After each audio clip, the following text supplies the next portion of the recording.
भजले रे मनवा, भजले रे मनवा तन मन से श्री राम राम राम। भजले रे मनवा तन मन से श्री राम राम राम। ई तनवा माटी में मिली है हो,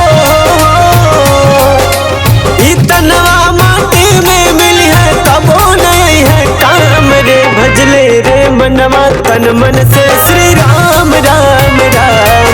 भजले रे मनवा तन मन से श्री राम राम राम।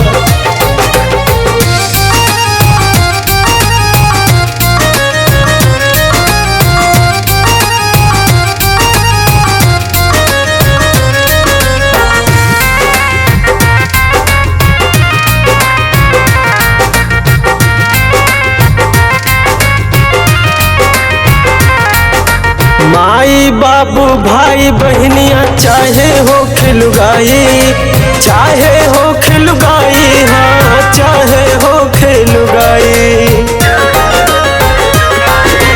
माई बाबू भाई बहनिया चाहे हो खिलुगाई, आरोवत रही है घर के लोगवा प्राण निकल के जाई। काल के गाल में जब तू समय बा हो,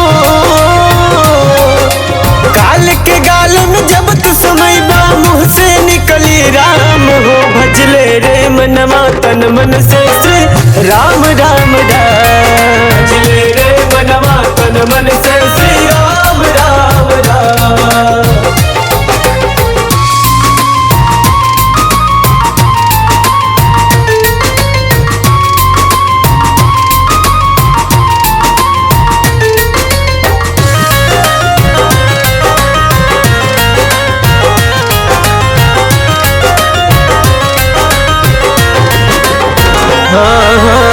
चार प्राणी चारों ओर जब तो है उठाए हो, जब तो है उठाए भाई, जब तो है उठाए हो।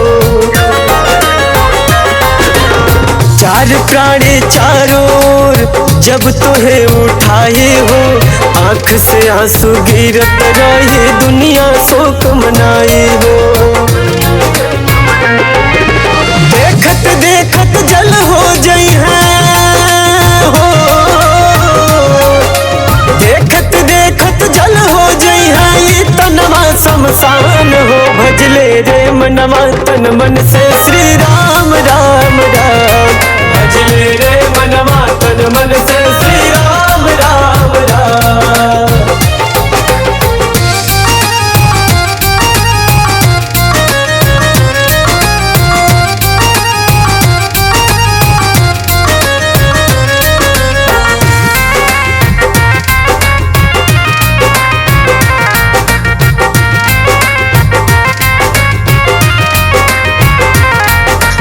आई बुढ़ौती रोत रहबा केहू काम न आए हो, केहू काम न आई बबुआ केहू काम न आए हो।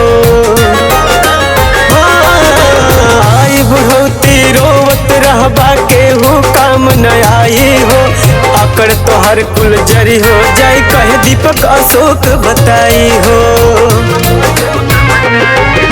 महल अटारी काम न आई हो, महल अटारी काम न आए घुमला चारों धाम हो। भजले रे मनवा तन मन से श्री राम राम।